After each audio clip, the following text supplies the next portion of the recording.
You're listening to a special presentation from Night of the Living podcast, Zoned Out, the Twilight Zone revisited with Freddy and Joe. Hi there, Joe. Good morning, Freddy. How are you? I'm pretty good. Awesome. Good. Pretty good. He's feeling pretty good now. I wonder if anyone listens right when these post on Friday nights or not. And if it's disorienting when I'm like, good morning. And they're like, but wait, no. It's nighttime. Yeah. Oh, everything's upside down. That's a silly thing. Silly thought. Yeah. We're going to be discussing a kind of fun, mostly silly episode, but also it has some heart. Called A Penny for Your Thoughts. This one aired back on February 3rd, 1961. It was brought to you by the New Aroma Roast Sanka Coffee. Was that decaf? I can't remember. Was that their alternate sponsor? Yeah. I love when they say tonight's alternate sponsor. I'm like, what happened to the primary sponsor? Yeah.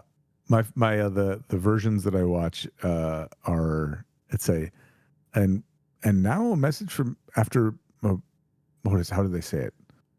Mr. Serling will have a message for you about next episode after our message from our alternate sponsor. Yeah. And now, Mr. Serling. Next week is Halo shampoo, I believe, which they alternate a lot between Sanka coffee and Halo shampoo. But anyways, I think the sponsor stuff is interesting because the sponsors actually become kind of a problem for people later who are working on the show in late seasons. Oh, really? Yeah, just tampering, with content. So this is the second of 6 episodes directed by James Sheldon. For more on him, just go and listen to The Whole Truth, which we just discussed a couple episodes ago, where it was he couldn't tell a lie. So this is like the flip side. Car salesman, yeah, right. It's kind of like one of the interestingly enough, when we talk about the car salesman episode being an inspiration for Liar Liar, that one took The Whole Truth. Right. This episode is the inspiration for What Women Want. If you remember that movie with Mel Gibson, I think, and God, yeah, where he could read their minds, and so he became like the perfect dude or whatever. I don't know. Yeah, it went from him being a super sexist, regular Mel Gibson. To regular misogynist, sexist Mel Gibson. Yeah, what he thinks women want. Yes. Yeah. They don't want nice guys. He's probably like that. I don't know. The third of 7 episodes written by George Clayton Johnson, who seems like a real peach of a person, by the way. I think he passed away, but yeah, definitely did. But he's on the Blu-ray commentary. Mark Scott Zachary, who authored the Twilight Zone companion book, he sits down and does a commentary with him on the episodes. Really worth, if you're a fan, totally worth listening to. He just comes off as a super nice fella, but he's such a great storyteller in that, and we talked about this, the last time we were covering The Four of Us Are Dying was the first episode he wrote. His career, you should Google George Clayton Johnson on your own because there's too much to even cover here. But this story was originally like a short story written by one of the NBC producers, Ted Neeland, and it was kind of the inspiration for the plot. It wasn't like a fleshed out idea. And then Johnson basically says the rest of his writing is just taking ideas and trying to emulate what Ray Bradbury was doing. Because Bradbury was like the godfather of their group of writers. Everybody, looked to him as the perfect writer. And so everything's going through that filter of kind of like trying to maintain like kind of a brand for I think they were called the Southern California Writers Circle or something like that. And it's a lot of Twilight Zone guys in there. And these guys, of course, went on to be the writers who inspired most comic book authors and all the sci-fi that came out of this. Sure. But George Clayton Johnson, we talked about this some in that other episode about The Four of Us Are Dying, but he did Logan's Run, just as a refresher. Ocean's 11, which I think the seed of Ocean's 11 kind of maybe started with this episode because there is a very small, simple heist element that's part of the story. and wherein, you know, it's more of a pie in the sky kind of fantasy thing in this episode, where Ocean's 11's the flip side of actual kind of like heist wish fulfillment for people that Right. want to outsmart everything. Yeah. So there's one quote I just wanted to read from the author here about his life. He says, "I'm a free man. I don't wear anybody's collar. I'm not obliged to smile if I don't want to. That gives me a lot of perverse pride. I really am a person who could stop doing what I'm doing right now, go off to Ceylon or Ceylon, which is Sri Lanka now, tomorrow and live among fishermen. I make a living without having a job. I don't cater to anybody. I believe that's the hardest thing to achieve in this world. Any kind of autonomy, any kind of independence, any kind of freedom. So I'm very, very proud of the fact that I'm an independent." And I quote, I think, informs somewhat of the Smithers character's thinking as well, maybe in a lot of ways, like the fantasy of wanting that freedom, but not living it, where the author is actually, it's kind of the flip where he's writing a character who doesn't get to live the life he wants to necessarily, when the author himself is living the life that he thinks he was meant to live. It's usually the flip. Another interesting thing about Johnson is that he was a strong advocate for the legalization of marijuana and was known to smoke weed every day, all the way into his 80s. Wow. Yeah. He's the Willie Nelson of his time. That's right. And by the way, some of the other members of that Southern writing California writers group was William F. Nolan, Charles Beaumont, Richard Matheson, and Ray Bradbury. So you're looking at kind of also a lot of Star Trek came out of this group, and just science fiction, how we know it now. This is them. Yeah. That's like a super group of all those artists. That's amazing. There's a great, I don't know if you ever watched the series Mythic Quest that was on Apple TV that Rob McElhenney, who's now just Rob Mac, I think. I saw clips of it, but I haven't actually watched it. Was it good? It's a good show. It takes a while to kind of find its identity, and it's been canceled since, but it's about them making a massively multiplayer online role-playing game thing. And that's the job. It's a workplace comedy, but they devote an episode in, like, I think the second season to a story that takes place in the Weird Tales era and Amazing Stories era of these kinds of writers, the sci-fi writers, and it's a story about those sci-fi writing bullpen kind of jobs, and it's a really great little storyline they do, and it informs, like, it's kind of saying this is what all these video games that we love now kind of owe their legacy to these sci-fi writers too. Oh, okay, and that's cool. Yeah, they did a good job of making that connection. Which I think a lot of video game fans younger fans might not even think that, the source material exists outside of the medium, Right. It's all like, you get to love a thing, and then you realize where it's from and where its origins are. And it's cool to watch that chain go back sometimes. And some people are into it and some are not, but if you are into it, it's nice to see there is like a line that you can draw most often from the beginning all the way back to the origins of a lot of this stuff in old mythic tales and stuff. Yeah, if you keep digging, like, if you're curious and you like to read, you'll eventually find the source of all stories, the big pit where all stories come from. It's got tentacles. We got a cast of 12 in this episode. Only 10 are credited, including Serling. Hector B. Poole, a banker, typical man on the street. This is the second of two appearances by the original Darren Stevens, Dick York. And for more on him, yeah, he's great. He gives good face. Yeah, he really does. For more on him, listen to the Purple Testament podcast, because that's the other episode we know him from. Helen Turner, this is Hector's sweet coworker, the prettiest girl in the office. June Dayton. She's June Dayton because she was from Dayton, Ohio, and that she chose Dayton as her stage name.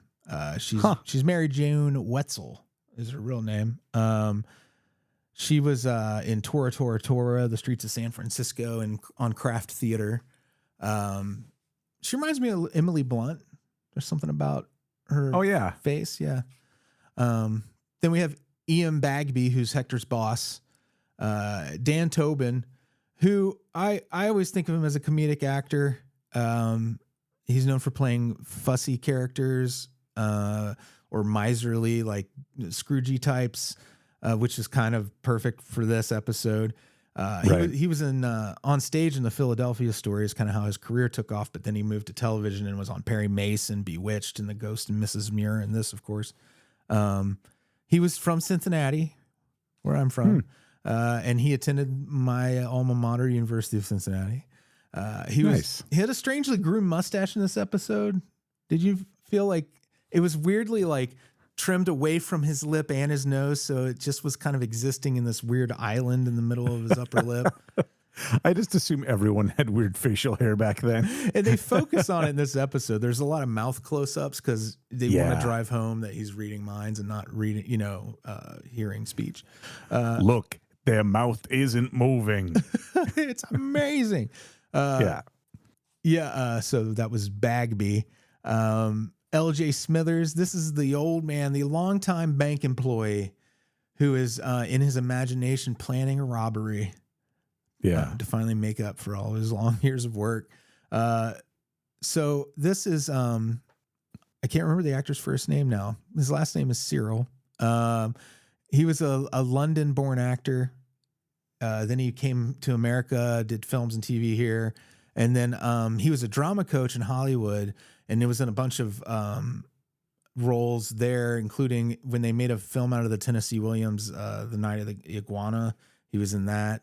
And he's going to come back in an episode of Night Gallery. Oh, cool. And I'm sorry. Delavanti. Cyril Delavanti? Yep. So Cyril's his first name. Oh, I had that wrong too. Thank you, Joe. Yeah, you bet.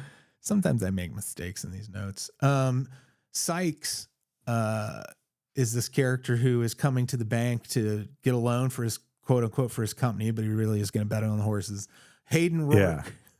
Looked familiar. He is best known as Dr. Bellows on I Dream of Jeannie. So if you watched that growing up, I like that. Gotcha. And Bewitched, a lot of syndicated markets were running those back in the 80s and early 90s, where a lot of kids would know I Dream of Jeannie from our generation. That's exactly. I just looked at the pictures and I'm like, oh yeah, that guy. Yep.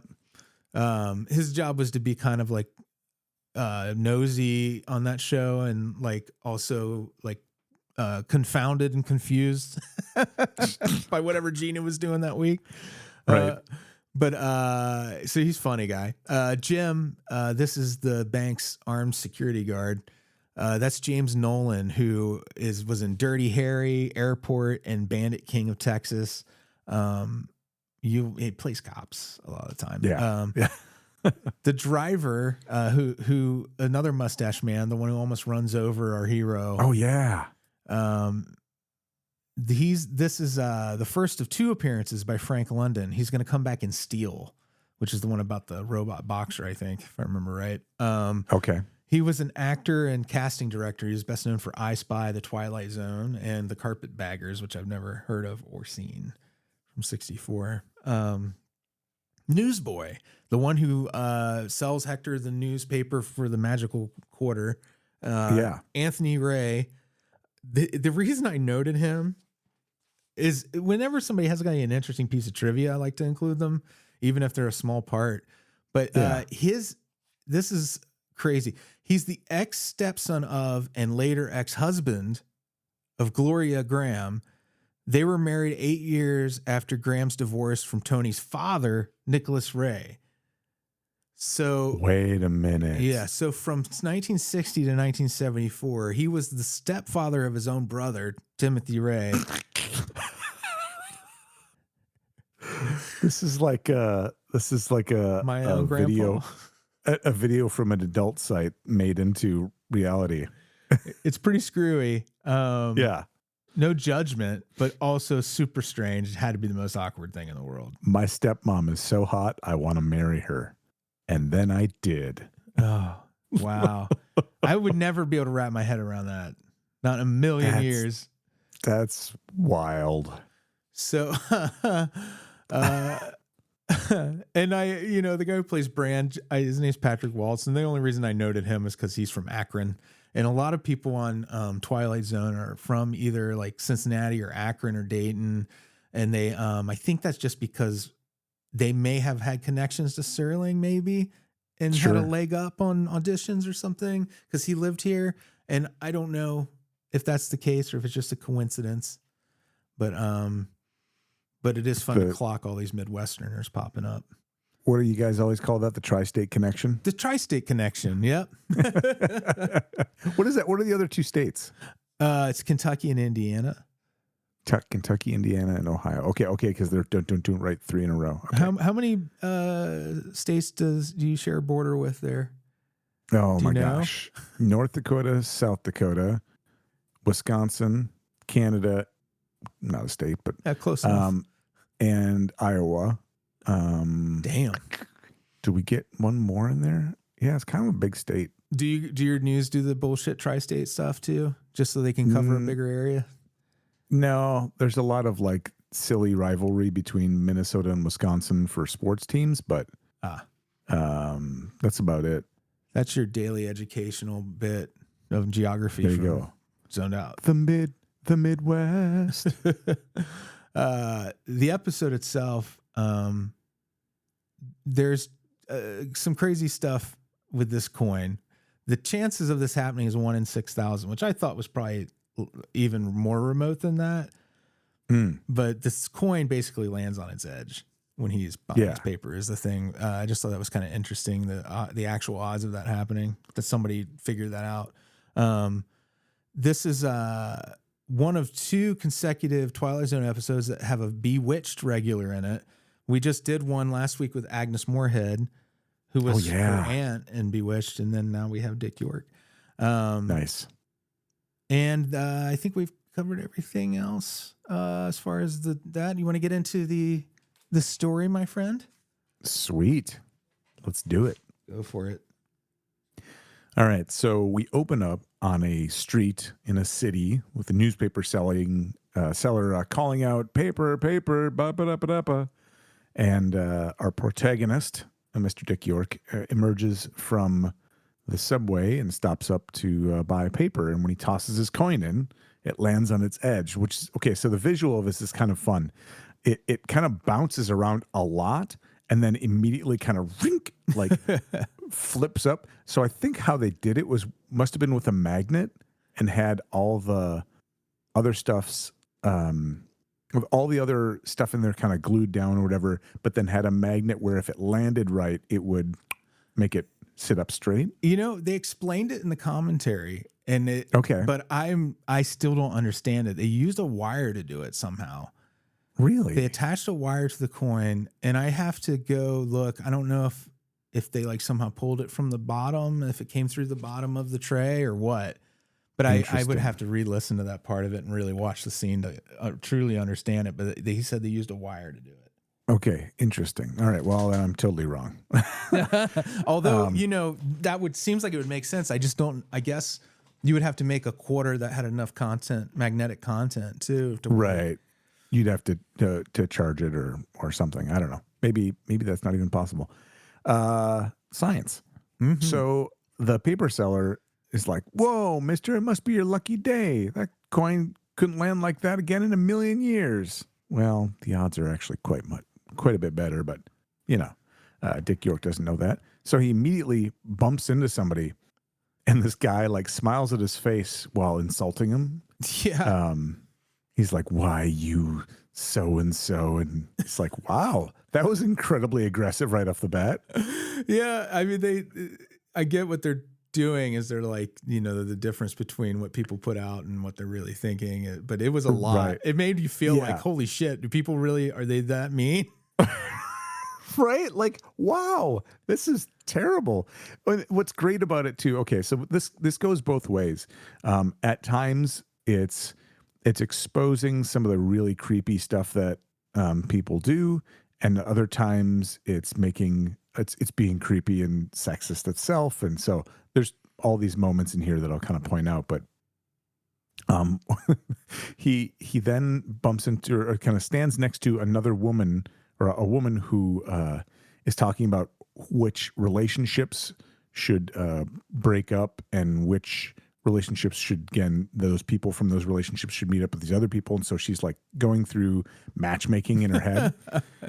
And then my personal favorite, which I laughed out loud when this happened, another guy bumps into him and he goes, in his thoughts, doesn't say anything, but just kind of looks at him and goes, "Oh dear, I'm terribly sorry.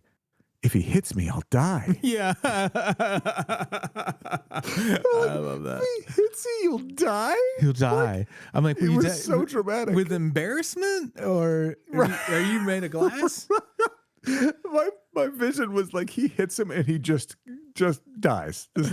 My one Ends his weakness time. is being punched.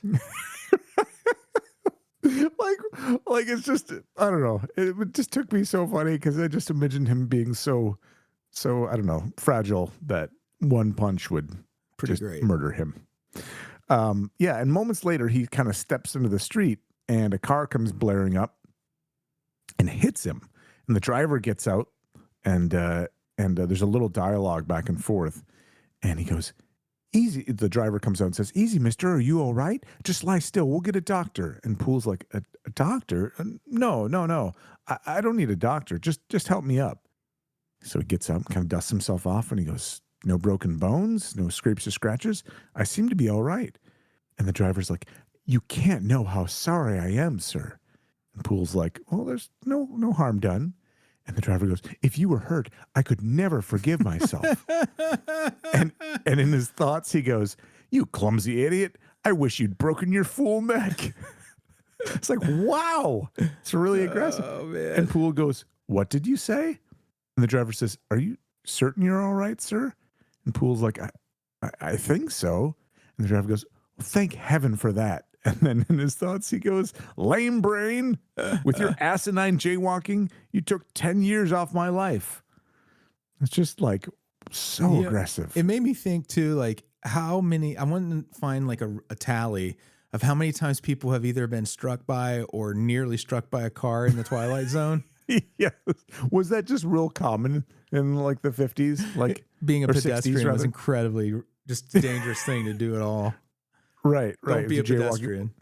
Well, right. It makes me think, they didn't have anti-lock brakes then. So, maybe Yeah, it was people get hit all the time. Who knows? So it's right after that we get Mr. Serling's voiceover, and he says, "Mr. Hector B. Poole, resident of the Twilight Zone. Flip a coin and keep flipping it. What are the odds? Half of the time it will come up heads, half of the time tails. But in one freakish chance in a million, it'll land on its edge. Mr. Hector B. Poole, a bright human coin on his way to the bank." Which seems, they mixed it up with when they said Twilight Zone and all that, but just kind of interesting. He's a bright, shiny coin. So he gets to his work, and the guard points out that he's 10 minutes late, and he's fretting about that. He's one of those working stiffs who's always nervous about his time. So he gets in and he immediately goes to the boss to apologize for being late. And we clip to the boss, Mrs. Bagby, talking on the phone to a showgirl, and we get through the exposition that he wants to meet with his girlfriend, but his wife doesn't know about her, and he can't expose it. He can't leave his wife to be with the showgirl. So, and I always love it's a showgirl. Like, yeah. It's a shallow. It really paints a person as immediately shallow when that's the person they're going to leave their wife for, based upon nothing that's it's not a real person in these stories. Like they're stand-ins for like just a low class lifestyle kind of thing. Or just someone who is purely looks like they make a living off their appearance. So, yeah. No judgment from us. I'm just saying, I think that's the strategy in the writing. Yeah, I think to paint the character even more so as a dirtbag. Right. That he's just doing it based on that. So they get in there, and he's still on the call with his mistress, and Hector overhears his thoughts, and he thinks that he's talking, he thinks that Bagby's talking to him about this woman, and he just kind of gets muddled up, and then at some point realizes, oh wait, no, I'm hearing what he's thinking. And then he just kind of slowly backs out of the office trying to figure out, like, okay, how do I just leave? And Bagby's like, how do you know that? What? So he just leaves, just in the middle of it. Like, he does a meh, shmeh, meh, and then walks away. Natural reaction. Right. Yeah. Just kind of mumbles and he's still on the phone. So he's just like, I'm going to go. And then he starts overhearing a series of people, the guard talking about a sports team. He hears another guy talking about, oh, this must be the jerk who gave me the late fee or whatever. And then the first super sexist joke, he walks up to a very happy looking blonde woman smiling up in the air with her money, just fanning her money out. And he hears no thoughts. That was pretty funny though. It's just like, okay. It was sexist, but it was also really funny. Yeah. It can be both things. Well, yeah. It can be two things at once. So then he goes back to his desk, and Miss Turner, who's one of the other women at the bank, you overhear her thoughts of, oh, poor Mr. Poole. He looks tired and pale in like an empathetic way. And then she kind of smiles at him sweetly, and he smiles back. And at that moment, Brand walks up, who's another worker in the office, and he's got Mr. Sykes with him. And he says, hey, can you finalize this loan for Mr. Sykes? He's a concrete salesman, Mr. Sykes. And he's watching, and they do a close-up on his mouth, on Brand's mouth, and you see that his lips are moving. And so you see this a few times where with the driver, his lips were not moving. With Sykes, his lips are moving, or Brand, his lips are moving. And so trying to make that a really, really clear difference, because apparently audiences didn't get that you could read thoughts. Yeah, you had to train an audience. To me, it's either just blatantly underestimating a 1963. Was that 61? Maybe 61 audience. 61.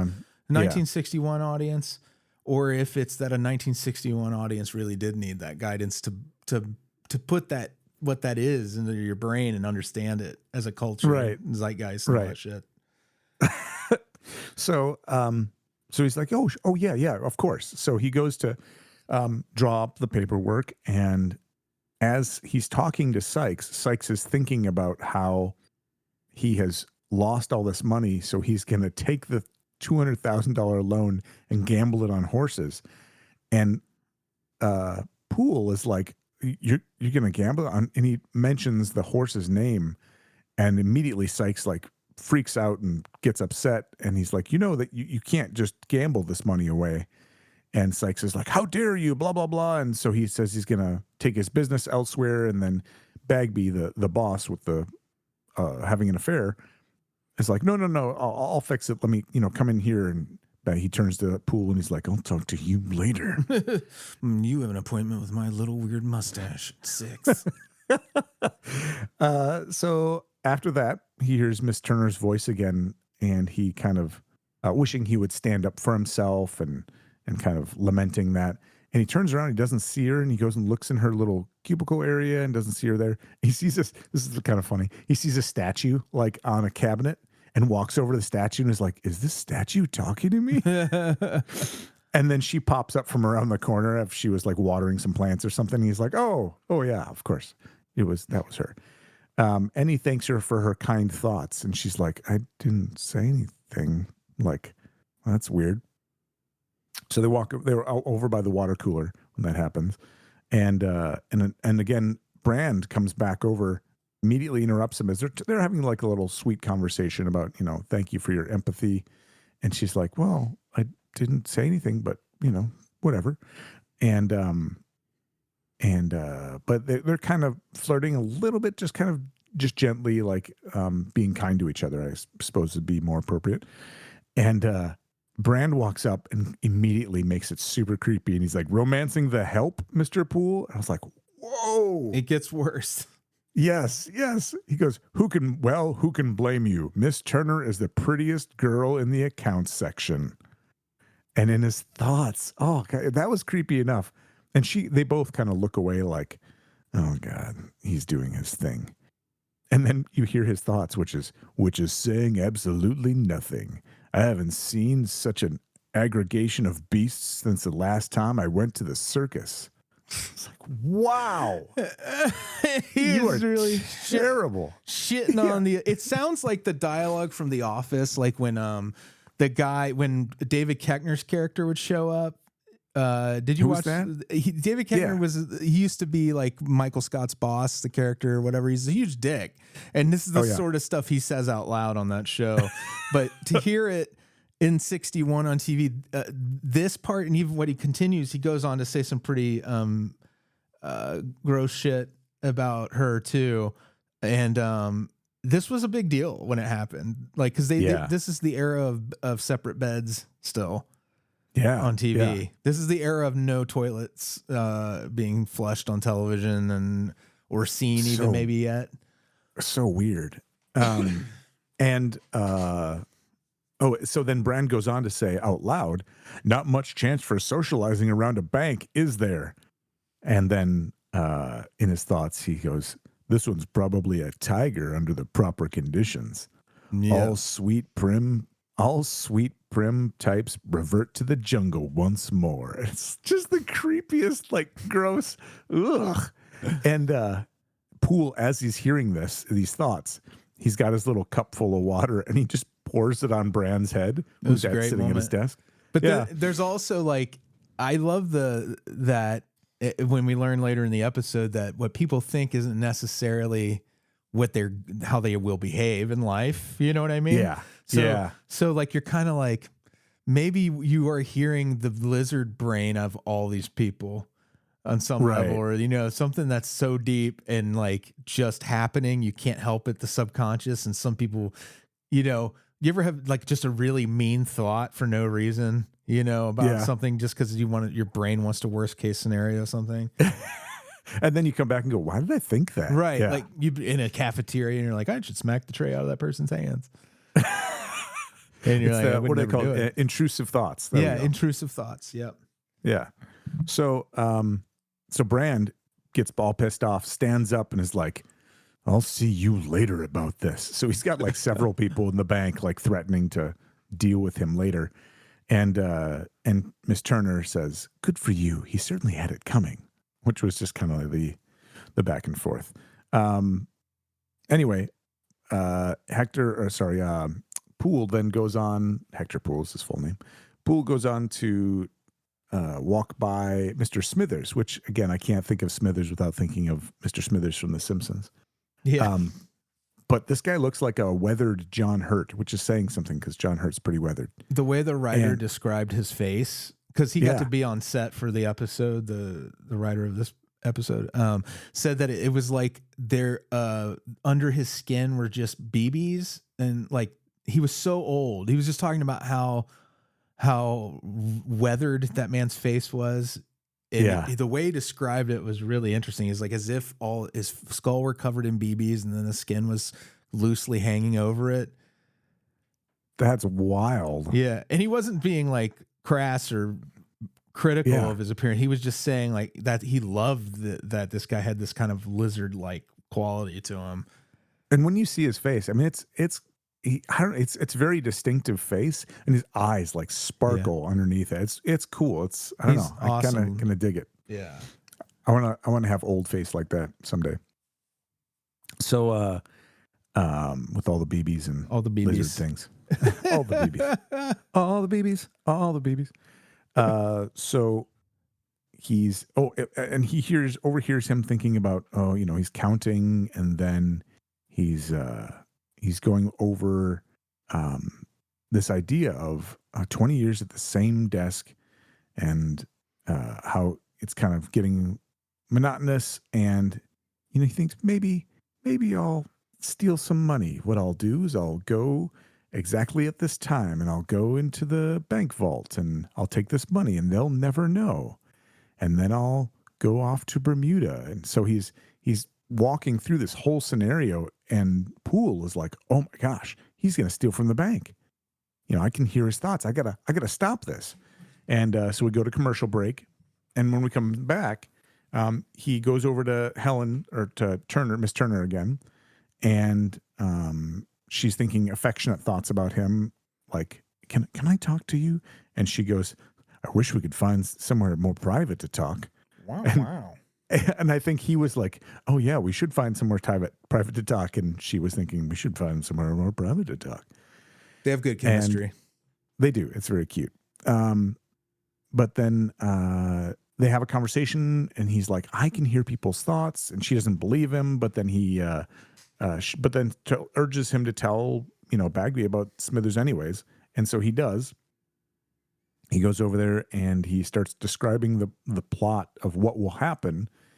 And at first Bagby's kind of unsure, but then he starts like thinking, oh, wait a minute. But it's always the ones you don't suspect that are going to do something. He's kind of got that paranoia mind. And so he's like, all right, so tell me what happens, because he really trusts Poole, because he's been there and he's very, very, has a lot of integrity, but so does Smithers. So the weird part about this that kind of threw me, and I noticed this throughout the episode, that the walls in the bank don't go all the way to the ceiling.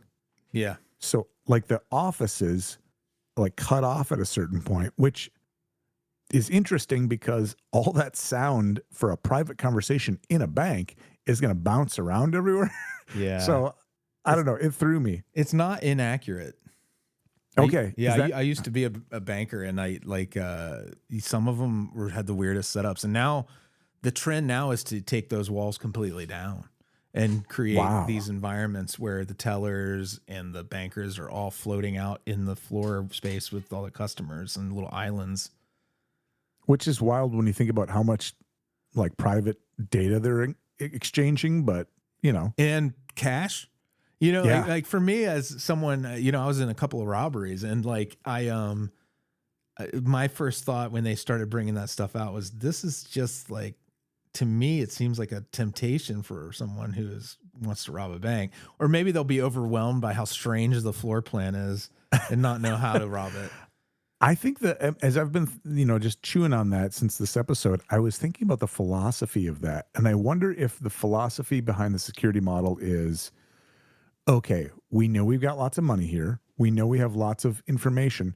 If we make this space very open, then you can see everything. We've got a lot of transparency. Maybe. And if something happens, it's not like we're going to want to stop that person. We're going to want to catch that person, but we don't want anyone in the bank to be, at risk.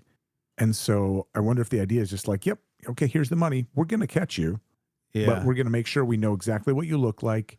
We're going to make it very open so everyone can see. And so, I mean, I get it. It's trying to make it more the idea when the redesigns were like to make it more appealing to customers and less stodgy. Right. But, there had to be a huge discussion about the security changes. Right. I would have loved to have been a fly on the wall for that and see what they were doing. I wonder if that's a whole, I bet there's a whole philosophy behind that security. Like it's all, I work in IT. And so when you talk about security in that world, so much of it is about threat assessment, which is, we're getting super off topic, but but it's but really your job in as a security person in IT, and I'm not security, but I'm adjacent, is to look at how are things going to happen? Like what is it that we're going to be threatened by, and how do we defend against those things? Because if you try to defend against everything, you're not doing anything. Right. There's a slider between convenience and security. And so, so I'm really curious about at what point they went from, okay, we've got to go from stodgy to completely open. Yeah. And how do we assess that? It's probably the reduction in cash business. Like there's so much less cash being passed over. Right. I mean, that makes a lot of sense. It's a lot less, but it's still, it's still there. If people still bring in like, $10,000 cash deposits from some businesses, and Yeah. To me, that just it's a nervous idea to be that open. Well, and I've seen at the bank too, if you make a big withdrawal, if it's over a certain amount, they have to go back to like a back room and get the money. Well, because they only just keep don't so have it. much. Yeah. Yeah. So it's interesting. Anyway, our digressions. I love them. So as they're talking, the thing that threw me though is in a couple of the scenes, you can hear them. The one camera shot is right next to Bagby and Poole, and you can hear them talking clearly. And another camera shot is them kind of looking into Smithers's office or area through a piece of glass, and the audio is muffled for his voice as he's talking through the glass, which I don't know if it was done for comedic effect or what, but at one point he also has his nose like pressed up against the glass. Yeah. Which I don't know. I just thought it was kind of funny. Then he wipes the smudge away with his handkerchief. Yes. I love that moment. At first, I was thrown. The first time I saw that moment, I was like, what happened with the audio? Did they fuck up? But yeah, the truth of it is, I think it was just done as a gag. And it was important that you really understood that Smithers didn't hear them talking. Well, and that's where I wondered if like that's where I had a little note. I'm like, did Smithers hear them referring to him? I mean, like if he was quiet in there and he's not talking about anything else, you could overhear somebody going, not that old man. You know, he's like, my ears are 90 years old. He probably has damage from cannon fire from the Civil War in his ears still. My ears are full of BBs. I can't. Anyway, so Bagby is like, all right, let's do it. So he goes over to the and he says at the appointed time, which then occurs, and all the things that Smithers said he was going to do before he took the money happened. He closed his drawers on his desk and he put this away and he closed his ledger. It's like, well, yeah, he's doing all the things that would what you do in your day anyway. And so Bagby, as Smithers goes back to the vault to whatever with the money, Bagby runs to the guard and has him, okay, grab the bag when he comes out. So Smithers comes out, Bagby has the guard grab the bag, empties it out, and in it are like a book and some socks and like the socks are what got me. Well, what were those? They were like nylons. Yeah. At first I was like, is this going to be a gag about him? Oh, they're going to pull. Yeah. No, I think men just were more likely to wear those sort of socks back then. Yeah. So your Pierre Cardins and such. There you go. And Smithers was like, what's the meaning of this? And so Bagby clearly starts drilling into Smithers off the bat. Like, I knew it was going to be you. You're quiet. You hid it from me from a long time. And then immediately does a 180 and, oh, I'm so sorry. We suspected you. Poole, you're fired. And he's like, I'm emptying out my desk. You're emptying out your desk. Yeah. So I'm not going to work here anymore. Yeah, right. Yeah, exactly. So Poole kind of goes to vent his unhappiness to Helen. And he's doesn't like this. Sorry. Before that happens, Bagby goes away, and Smithers turns to him and he goes, "How did you know?" And at first you're like, "How did you know did he actually hear?" That's where I was like, "Did he hear that he was going to rob the?" No, he's like, "I fantasize about robbing the bank just as a joke, just as to keep myself entertained, and I dream about where I might go." Because I've been, at this desk for 20 years, where would I go if I took all the money? And he says, lately it's been Bermuda, I think is when he talks about where he might go. I was glad it wasn't Bangkok. Yeah. One night in Bangkok makes a heart bang. So then Smithers leaves. And he's not angry or anything like that. He's just kind of surprised that Poole understood where he thought he might go. Mr. Poole, have you ever heard of something called sex tourism? Yes. Excellent. No, that's terrible. So he yeah, so Poole is getting sick of being able to hear everybody's thoughts, and then all of a sudden he's talking to Helen, Miss Turner, and Bagby comes out and goes, "Hey, did you know that Sykes, the concrete business owner who was trying to get the $200,000 loan, has been arrested for gambling with company money?" I don't know how he found that out so quickly. Like, that was really, really quick. And he offers Poole his job back just like that. Yeah.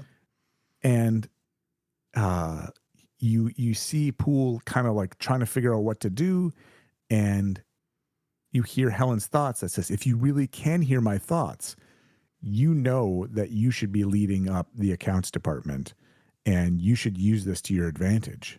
And it was like, "Ooh, damn, Helen, you got like nice work." Yeah. And so, she's got a killer instinct. yeah.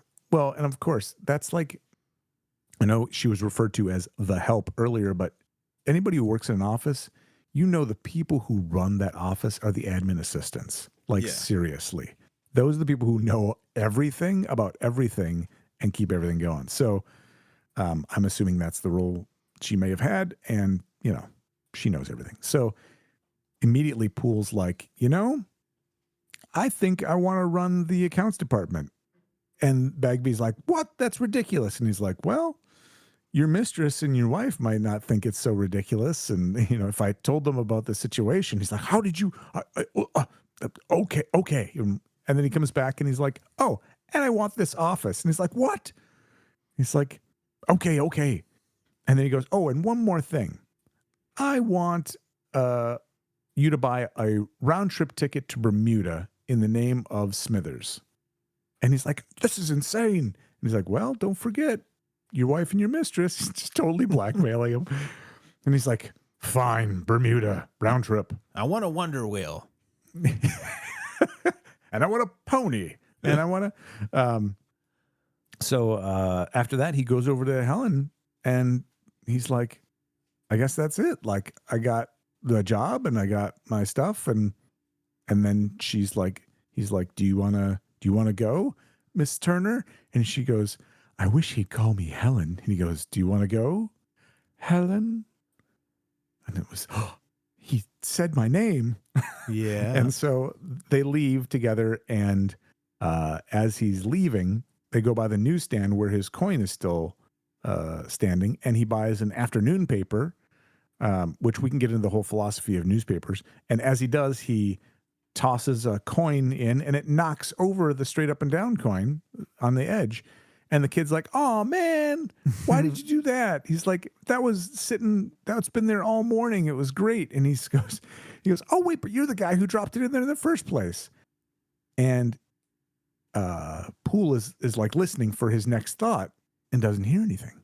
And then he goes up to like 12 different people, grabs them and stares at them, waiting to hear their thoughts. But I was I was expecting like one or two or three, but he just keeps going to people over and over. And I'm like, okay, we get the idea. He doesn't hear thoughts anymore. And he goes back to Helen and he's like, "Hey, I can't hear thoughts anymore. Isn't that great?" And she's excited and he's excited and they live the rest of their life together. Pretty sweet. Yeah. And then we hear Mr. Serling's voice at the end. "One time in a million, a coin will land on its edge, but all it takes to knock it over is a vagrant breeze, a vibration, a slight blow. Hector B. Poole, a human coin, on edge for a brief time in the Twilight Zone." I love this episode, honestly. For its flaws, I love it because it is one of the best ensembles in the series, I think, as far as acting goes. Yeah. It's just really solidly written too.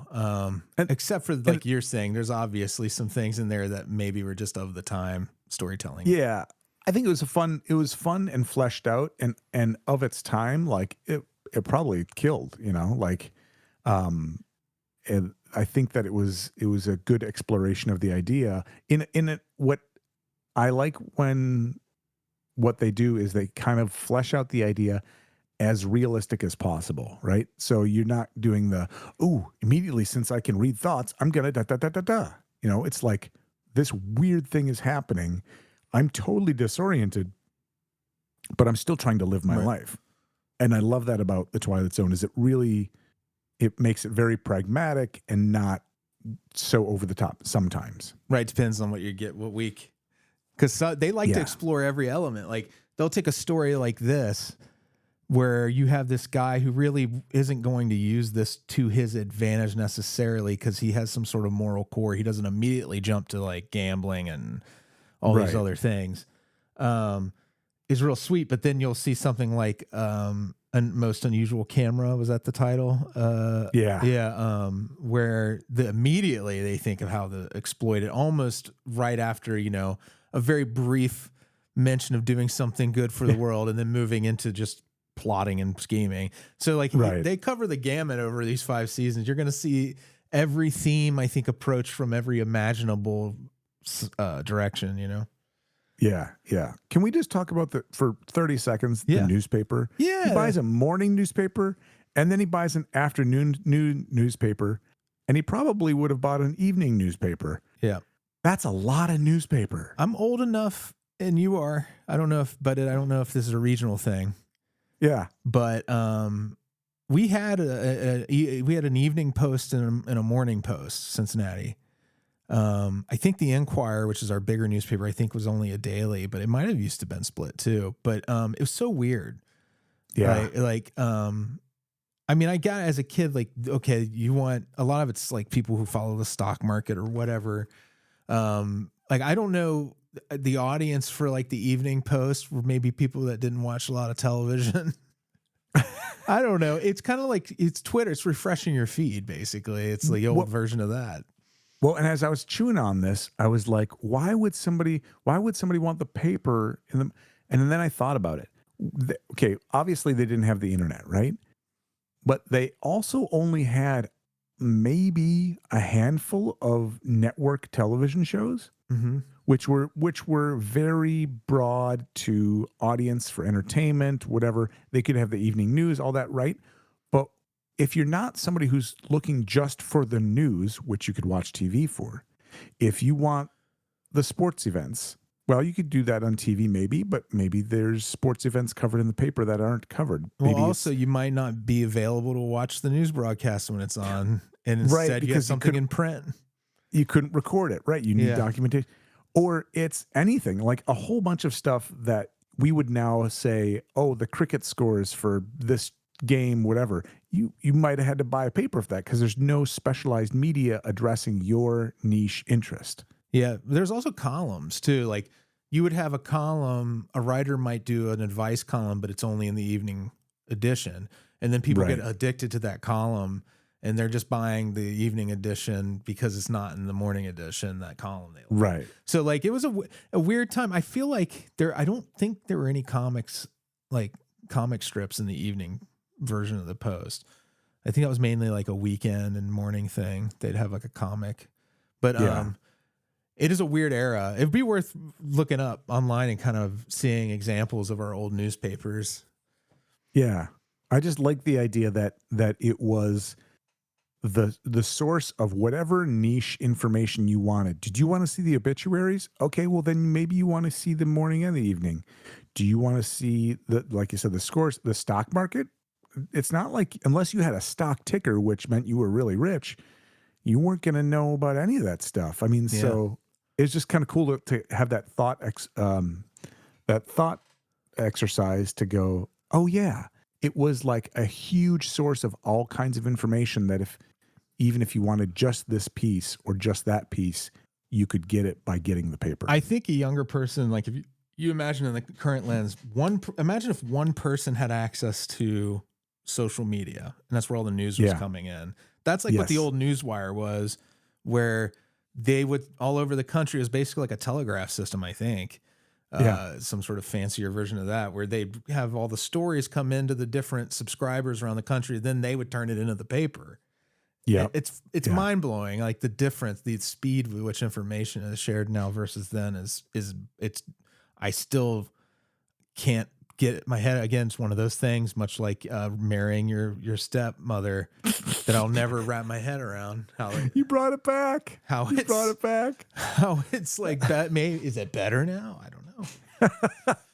Yeah, well, I mean, like you can draw the direct line to understand that at one point people had to get their information from one spot.